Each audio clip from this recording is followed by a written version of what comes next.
오늘 보실 말씀은 디모데전서 5장 1절에서 25절까지 말씀입니다. 디모데전서 5장 1절에서 25절까지 말씀입니다. 우리가 계속해서 디모데전서를 보고 있어요. 디모데전서는 바울이 디모데에게 쓴 편지라고 이야기했습니다. 그 중에 성도들을 어떻게 대해야 될까에 대해서 바울이 디모데에게 이야기한 부분이 바로 5장에 나와 있는 부분이라고 할 수 있습니다. 성도를 어떻게 함께하며 그들과 어떻게 친교를 맺으며 그들의 잘못됐을 때에 어떻게 행해야 될까, 그리고 또한 나는 그 사람을 대할 때에 어떠한 마음을 가지고 그 사람을 대할까, 이런 것에 대해서 이야기하는 것이 바로 5장이라고 할 수 있습니다.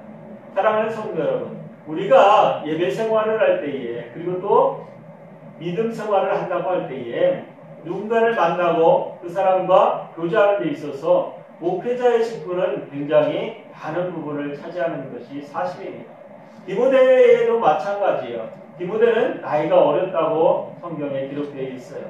그리고 그가 그곳에 교직자로, 말하자면 목사로 임직했을 때도 마찬가지고, 그곳에는 많은 사람들이 있었고, 나이가 많이 든 사람들, 아니면 과부로 있는 사람들, 아니면 결혼하지 않은 여자로 있는 사람들, 많은 사람들이 있었어요. 남자도 있을 것이고 여자도 있을 것이고 많은 사람들이 그곳에 함께 예배드리는 과정에 있었을 것입니다. 그런데 그들을 대할 때에 너는 어떠한 관점에서 그들을 대해야 되는가에 대해서 말하고 있는 거예요. 우리가 교회라고 하는 것에 대해서 우리가 생각할 때에 힘들고 어려운 사람들을 돕는 역할을 많이 합니다. 그런데 이때도 마찬가지였어요. 과거라고 하면 굉장히 어려운 형편에 있는 사람, 남편이 죽어서 없거나 아니면 이혼을 했거나 해서 따로 살기 때문에 지금도 여인이 혼자서 우리나라를 살아가는 데 있어서는 많은 규제와 규약이 있어요. 이때는 더 심했을 것입니다. 이때는 나가서 일하는 것도 힘들었을 것이고, 지금처럼 무슨 자격증을 딴다거나 무슨 일을 해서 익히는 것까지도 굉장히 힘들었을 거예요. 대부분의 일들은 다 남자들이 했기 때문입니다. 그리고 여자는 어떠한 일을 했어요? 이때는 그냥 자녀를 키우는 일을, 그리고 또 집안일을 하는 것에 모든 것을 다 바쳤던 시대라고 할 수 있어요. 그렇기 때문에 이들을 도울 수 있는 방법이 무엇이 있을까 한번 생각해 보도록 했던 것이 바로 이 구제 사역이라고 할 수 있어요. 에베소 교회도 마찬가지로 이러한 사람들이 많았다는 것을 우리는 알 수 있습니다. 그래서 그들을 어떻게 함께해야 될까, 그들과 어떠한 관계를 맺어야 될까, 그리고 또 과부에도 여러 가지 과부가 있겠지요. 이곳에서 말하고 있는 것처럼 60대 이상이 된 과부, 그리고 또 그 이전에 아니면 20대나 30대에 과부가 된 사람도 있을 거예요. 그 사람들에 대해서 너는 어떻게 행동해야 될지, 그들을 어떻게 케어해야 될지, 그들을 어떻게 도와야 될지에 대해서도 이야기하고 있어요. 그리고 또 교회에서는 누구를 과부라고 이야기할까, 정할까 하는 것까지도 이야기하고 있습니다. 이곳에서 보면 과부라고 하는 명칭을, 그리고 또 과부라고 부를 수 있는 사람을 몇 세로 이야기하고 있냐면 60대 이상의 경우에 그렇게 부르라고 이야기하고 있어요. 왜 그랬을까 한번 생각해 보세요. 이 성경에서 말하고 있는 것은 그것 중에 가장 중요한 것이 뭐냐면, 그 이전에 젊었을 때 과부된 경우에 말하자면 다시 재혼할 수 있는 경우가 있기 때문에 그를 그렇게 부르지 못하도록 한 거라고 성경은 말하고 있어요. 그런데 우리에게 있어서 믿음 생활하는 데 있어서 그러한 것들이 지금도 마찬가지지만 그때는 굉장히 엄했다고 할 수 있습니다. 내가 결혼을 하고 이혼을 한 다음에, 아니면 남편을 사별한 다음에 다른 남자를 만나서 결혼 생활을 할 때에 어떠한 일들이 있을까? 교회에서 불려지는 것들, 그 많은 것들이 규제와 아니면 그 일로 인해서 일어나는 많은 교회의 파장들을 바울은 디모데에게 이야기하고 있는 것입니다. 그러면서 그들에게 교회의 직분을 줄 때에도 어떻게 직분을 줘야 될지, 그리고 또 그들을 어떻게 케어하며 그들을 가르칠지에 대해서도 이야기하고 있어요. 사랑하는 성도 여러분, 지금과 그 시대는 약간 다를지 모르지만 그 입장은 전혀 다르지 않은 것을 우리가 볼 수 있습니다. 우리에게서 많은 사람들이 지금 남편을 여여서, 아니 남편이 죽고 없어서 자신이 과부가 된 사람이 있다면 그 사람을 돕는 것은 당연한 거예요. 또한 이혼을 했을 때도 마찬가지. 그런데 그 모든 것들이 다 돕는 것만이 우선일 수는 없다고 말하고 있는 거예요. 교회에서 그 사람들을 도울 때는 그만한 뭐가 명분이 있어야 된다 말하는 것입니다. 그 명분이 무엇이냐? 그 사람이 선한 사람이냐, 아니면 그 사람이 선하지 아니한 사람이냐 하는 것을 판단을 해서 도우라고 하는 거예요. 그러면서 그들에게 이야기하는 것이 뭐냐면, 성도들에게 이야기하는 것이 뭐냐면, 네가 알고 있는 자, 내 형제와 자매라면, 내 친가족이라면, 친척이라면 누가 먼저, 교회가 먼저 돕기 전에 그 친가족이 먼저 보아라 이야기하고 있어요. 그 이유를 이야기하는데, 그것이 뭐냐면 교회에서 그러한 직분을 갖지 못한 사람들, 말하자면 친척과 형제 자매가 없는 과부들, 그들을 돕는 것이 더 우선적이기 때문이다 말하고 있습니다. 힘들고 어려웠을 때에 교회에서 돕는 것은 당연한 거예요. 그런데 그 교회에서 도울 수 있는 재정이나 아니면 물질이 무한적인 것이 아니지 않습니까? 한정되어 있어요. 10사람을 도울 수 있는 돈이 있을 것이고, 아니면 더 작은 곳은 더 5가정만 도울 수 있는 물질이 있을 수도 있습니다. 그렇기 때문에 그 모든 것을 다 공평하게, 그리고 또 모든 사람에게 나눠줄 수가 없어요. 그래서 바울이 이야기하는 것이 뭐냐면, 내 친척이면, 내 형제면, 내 자매면 그 가족들이 그를 먼저 도우라 이야기하고 있는 거예요. 지금도 마찬가지죠. 많은 곳에서 우리가 물질적으로 도움을 받길 원하는 사람들이 많아요. 또한 지금 우리나라 형편으로는 현모가정, 현부가정 얼마나 많이 있습니까? 그들이 가장 원하는 게 뭐예요? 물질적으로 자녀들을 양육하는 데 있어서 부족한 것이 많다는 것입니다. 그런데 그 모든 것들을 다 나라에서 해줄 수 없어요. 그럼 어디서 해야 돼요? 가족들, 친척들, 형제들, 자매들이 먼저 나서서 그를 도울 수 있다면 도와야 되는 것이 당연한 거예요. 그런데 이때도 마찬가지고, 지금 에베소 교회에 있는 성도들에게 너는, 디모데 너는 그들을 도울 때에 그들에게 먼저 그것을 도우라고 그들을 격려해라. 그들이 행할 수 있게, 그들이 자발적으로 형제와 자매, 내 친척들을 도울 수 있도록 그들을 격려해라 이야기하고 있어요. 그리고 또 교회에 대해서는 그들이 없는 자들, 아니면 말하자면 내가 기댈 곳이, 아니면 내가 도움을 청할 곳이 없는 자들, 그들을 향해서 더욱더 먼저 힘쓰고 애써서 그를 도우라고 이야기하고 있어요. 그러면서 디모데가 이야기하는 것이 뭐냐면, 그들이 어떠한 곳에 있는지, 그리고 과부라는 명부라고 하는데, 과부라는 명부에 올릴 때에 너는 잘 생각하고 판단해서 그의 이름을 교회 명부에 올리라고 이야기하고 있어요. 왜 그러냐면, 교회 명부에 한번 오르게 되면 그 명부 안에 있는 사람은 계속해서 뭐라고 불려져요? 과부라고 하는 명부가 붙어져 있기 때문입니다. 그런데 이곳에 가장 큰 문제가 뭐냐면, 젊은 여인들을 왜 그곳에 명부에 올리지 못하게 했냐면, 바로 다른 사람과 재혼할 수 있는 여건이 많기 때문입니다. 왜 그러냐면, 교회에서 한번 정하게 되면 그 여인이 다른 남자를 만날 수 있는 여건이나 아니면 시간이나 공간이 없어지게 될 수도 있고, 또 더 나가서는 교회에서 그것을 다시 바꾸기가 굉장히 힘들어지기 때문입니다. 왜 그러냐면 그것을 오르게 되면 내가 그를 도왔던 것 아니면 교회에서 그를 도왔던 모든 것들이 다 어떻게 돼요? 다 없어지게 말하자면 더 이상 돕지 않는 역할이 되어지기 때문입니다. 사랑하는 성도 여러분, 이런 것 때문에 바울은 디모데에게 이야기할 때에 그 명분을 말하자면 그를 돕고자 하는 그 자리에 그리고 그 시간이 되거든 너는 면밀하게 생각하고 면밀하게 판단해서 그를 도우라고 이야기하는 거예요. 그리고 또 바울로서 있는 사람들에게도 말하는 것입니다. 교회의 일을 감당하는 것, 그리고 또 다른 사람을 향해서 섬기는 것, 그러한 일들을 하라고 이야기하고 있어요. 왜 그럴까?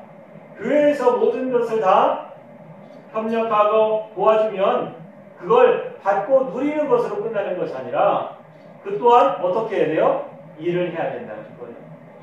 사랑하는 성도 여러분, 많은 사람들이 돕는 것으로만 끝나요. 그러면 그 사람은 뭐예요? 받기만 하는 사람이에요. 그렇게 되면 앞으로 나가는 길을 자신이 개척해 나갈 수가 없어요. 하지만 그 일을 통해서 내가 할 수 있는 일, 그가 할 수 있는 일을 그에게 내어주는 거예요. 어찌 보면 나는 그냥 도움을 받는 사람이 아니라 내가 무언 일? 선한 일을 함으로 내가 누구에게 교회에 도움을 주고 있다고 하는 것을, 일을 하고 있다는 것을 그에게 보여주고 또한 그 또한 그것을 생각하면서 살아가라는 것, 누리라는 것을 말하는 것입니다. 우리가 사랑하는 성도 여러분, 잘 생각해 보세요. 내가 힘들어요. 그런데 누군가가 나를 도와줘요.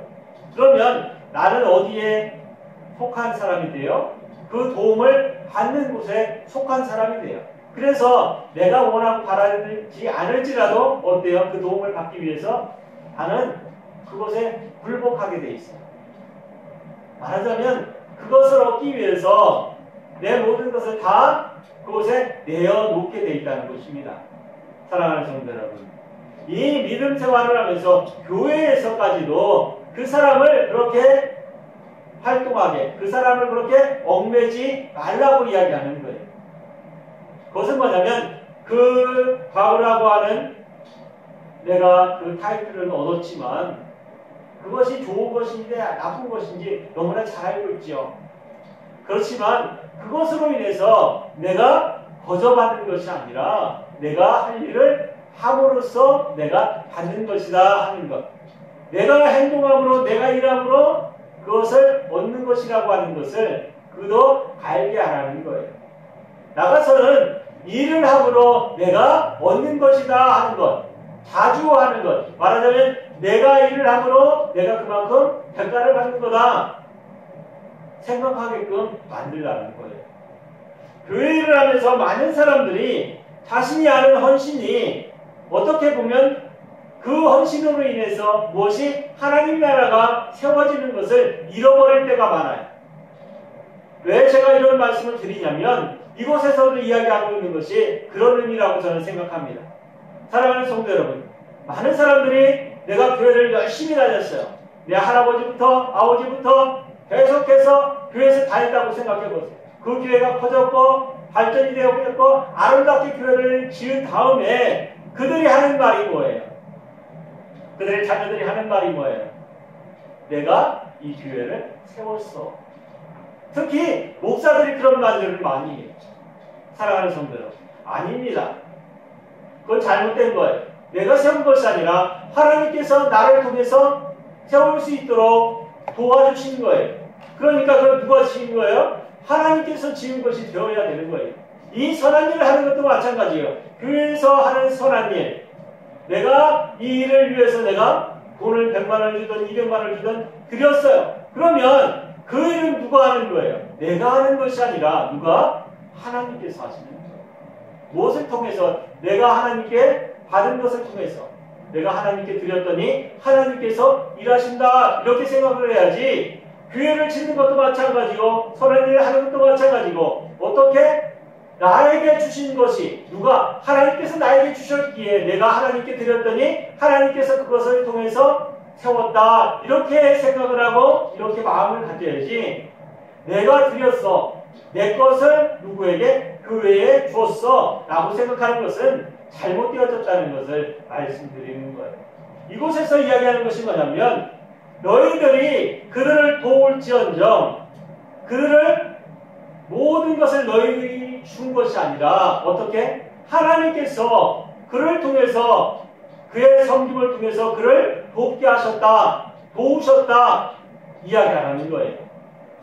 받는 사람도 마찬가지로 누군가가 집사가 권사가 장로가 교회 목사가 그 사람을 도운 것이 아니라 누가 도왔어요? 하나님의 교회가 하나님께서 누구를 바보를 도왔다. 이렇게 생각하고 이렇게 섬기라는 거예요. 사랑하는 성도 여러분. 우리에게 있어서 가장 중요한 것은 내가 받은 것도 중요하지만 내가 드린 것도 중요해요. 그런데 내가 드린 것은 누구에게? 그 과부에게 주라고 드린 게 아니에요. 우리가 도움을 줄 때도 마찬가지고 생활할 때도 마찬가지고 다른 사람을 도울 때도 마찬가지예요. 나는 어때요? 그 사람들을 도왔으면 좋겠어. 그런 마음이 들어. 그래서 누구에게 줬어요? 그 사람에게 줬다면 그 사람을 도운 것이 맞아요. 하지만 교회에 줬다면 말하자면 헌금을 통해서 예물을 통해서 다른 사람을 돕기 위해서 예물을 하나님 앞에 드렸어요. 그랬더니 그 교회에서 하나님께서 선하게 생각하시는 곳 그리고 선하게 느껴지는 곳에 그 돈이 쓰여졌다면 그것은 내가 준 게 아니라 내가 하나님께 드렸더니 하나님께서 그를 향해서 일하셨다. 이렇게 믿음을 가져야 된다는 거예요. 그런데 지금 우리 교회, 우리 지금에 있는 교회들 한번 생각해 보세요. 장로님들 아니면 목사님들 그들이 교회를 건축했다고 생각해 보세요. 어떻게? 모든 사람들이 헌금을 통해서 교회가 세워졌습니다. 그런데 그 자녀들, 말하자면 목사님의 아들이나 딸들, 손자들이 그곳에서 이야기할 때에 뭐라고 얘기하는지 잘 들어보세요. 얼마나 그들이 말하는 그 언어가 저급한지를 우리는 들을 수 있습니다. 목사가 세웠다? 아니면 장로가 세웠다? 사랑하는 성도 여러분, 그런 말들이 입술에서 고백되어지는 그 순간 내 모든 것들은 다 헛것이 되어버리는 것입니다. 내가 하는 일들, 내가 선한 일을 하는 것들, 이곳에서 말하는 에베소 성도들이 교회에서 성도들이 헌금함으로 인해서 예물을 드림으로 인해서 그것으로 많은 사람들을 도왔어요. 그 중에 가부도 있었을 것입니다. 그런데 그들을 돕는 모든 것들이 다 내가 한 것이 아니라 누가? 하나님께서 교회를 통해서 일하셨다는 거예요.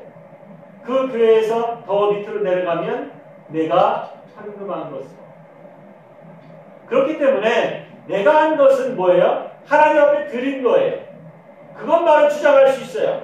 하나님 앞에 드린 것. 내가 하나님 앞에 드렸어. 이것은 말할 수 있습니다. 하지만 그것이 어디에 쓰이는지, 어떻게 쓰이는지, 그것은 내 권한이, 내 언어가, 그리고 내 자격이 아니라는 것을 말씀드리기 위해서 지금 계속해서 말씀을 드리는 거예요. 사랑하는 성도 여러분, 선한 것은 선한 것으로, 내가 하나님 앞에 드린 것으로, 그것으로 생각하고, 또한 교회에서 일할 때도 마찬가지고, 이것이 누가 줬기 때문에 일을 하는 것이 아니라 하나님께서 허락하셨기 때문에 그 일을 한다라고 생각하시고 믿음을 가지시라는 것입니다. 그렇게 된다면 누가 교회에서 무슨 권력을, 그리고 내가 무엇을 했는데 일했잖아, 이렇게 주장하는 사람이 없을 것입니다. 지금은 많은 사람들이 그렇게 주장을 해요. 내가 이 교회를 세우기 위해서, 이 성전을 세우기 위해서 내가 얼마를 했는데, 이런 말을 많이 해요. 그 입술에 아마 아픔과 고통이 있을 거예요. 사랑하는 성도 여러분, 우리는 그 성도, 그 교회를 세운 사람이 아니에요. 그 교회를 세운 사람은 바로 하나님이십니다. 예수 그리스도의 이름으로 세워지는 거예요. 교회는 누군가의 물질로 세워지는 것이 아니라 예수 그리스도의 핏값으로 세워진다는 것을 명심하시기 바랍니다. 우리에게 있어서 우리 교회 또한 더 아름다운 교회로 나중에 세워질 거예요. 그때는 마찬가지로 사랑하는 성도 여러분, 우리가 세운 것이 아니고 우리의 헌신으로 하나님께서 세우신 것을 믿으시기 바랍니다. 그 믿음이 없다면 그 교회는 헛된 교회가 될 수밖에 없습니다. 사랑하는 성도 여러분, 오늘 5장 전체의 말씀을 함께하면서 우리가 가슴속에 새겨야 될 것은 내 헌신도 중요하지만 그것이 쓰이는 그곳에서 하나님의 영광이 나타나는 것이 더 중요하다. 하나님의 영광이 더 나타나야 한다라는 것을 명심하시기 바랍니다. 그러나 때문에 많이 아파하고 고통하는 성도들 많아요. 교회들도 많습니다. 하지만 그 일로 인해서 하나님 앞에 영광을 돌리는 그날도 속히 올 것이라 믿습니다. 우리가 그때까지 믿음을 지키면서 하나님에서 하나님 앞에 영광을 돌리는 성도들 되시길 바랍니다. 우리 교회 성도들도 마찬가지로 하나님 앞에 영광을 돌리는 성도들 되길 원합니다. 기도하겠습니다.